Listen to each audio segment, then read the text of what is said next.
Merci, on passe au quatrième tableau, la coopération au cœur de la vie associative. Là, on a choisi de donner la parole à Christophe Souminier et Noël Brossy. Il est arrivé? Non, faut pas. Juste Christophe alors. Président et responsable du tournoi national au sein du foot en Montpellier. Bonjour Christophe. On attendait avec impatience le retour du tournoi de foot sur Pélussin. Il a arrivé cette année. Qu'est-ce qui a permis l'organisation de cet événement?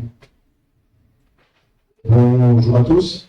Donc on parle du tournoi national de Pélussin. Je vais en deux mots expliquer ce que c'est. C'est un tournoi pour des jeunes joueurs qui ont donc moins de 17 ans, ou 17, et qui viennent d'équipes nationales de toute la France, des équipes professionnelles. Et ce tournoi existe maintenant depuis 30 ans. Une année sur deux, il se déroule à Macao, une année sur deux, donc il se déroule à Pélussin. Donc il se trouve qu'en 2023, le tournoi devait avoir lieu à Pélussin, mais malheureusement, le terrain vieillissant, qui avait plus de 40 ans et qui avait été à l'époque réalisé par les habitants, du moins de Pélussin, avait particulièrement mal vieilli, et du coup il fallait lui redonner un petit coup de neuf.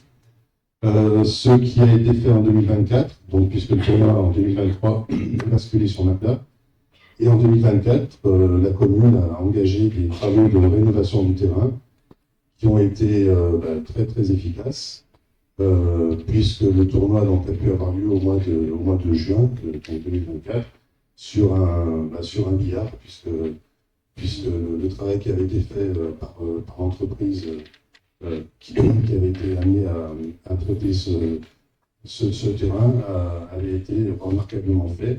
Et donc, le foot en Montpellier remercie particulièrement la commune d'avoir suggéré cette situation qui était un peu délicate. Je sais que le département a aussi participé au financement de ce projet. Et donc, c'est la raison pour laquelle le tournoi a pu avoir lieu en juin de cette année. Et ça s'est particulièrement bien passé. On est passé au travers des gouttes de ce printemps un peu pluvieux. Et voilà, le bilan était qu'il y a eu beaucoup de monde et ça s'est très très bien passé. Je crois qu'il y a d'autres projets éducatifs au-delà du tournoi. Notamment, on nous a évoqué un projet jeune inclusif. Est-ce que vous pouvez nous en dire un petit peu plus?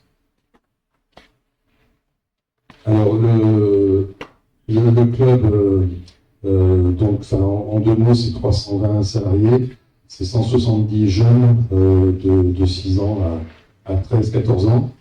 Ce sont des jeunes que l'on prend en charge tout au long de l'année, tous les jours de la semaine. Nous avons une trentaine d'éducateurs qui s'occupent d'eux. Nous avons également une centaine de bénévoles qui se relaient tout au long de l'année pour nous aider. Et au niveau des jeunes, cette année, donc on a un projet qui va se développer qui s'appelle Foot à l'école. L'école publique de Pélussin est partie prenante. Donc nous allons, avec nos deux salariés qui s'occupent du sportif, rentrer dans les classes et faire des animations avec les instituts de l'école de Pélussin. Nous avons par ailleurs chaque vacances scolaires des stages qui accueillent donc nos jeunes du club, mais également d'autres jeunes qui ne sont pas forcément licenciés. Et c'est l'occasion de faire des échanges entre tous les licenciés, les non licenciés, et de participer à d'autres manifestations. Ça peut être le cinéma, ça peut être l'Ovive à Saint-Pierre quand c'est l'été.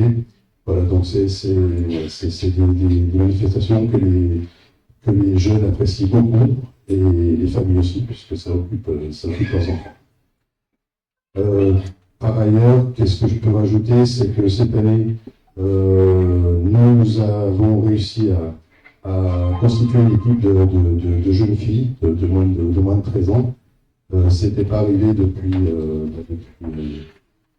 depuis presque 15 ans. C'est la première réussissage, une époque, ça s'est arrêté.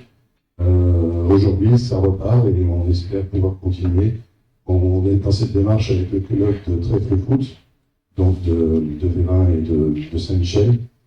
Et voilà, donc nous allons essayer de développer ce pôle féminin dans les années qui arrivent. Merci. Merci.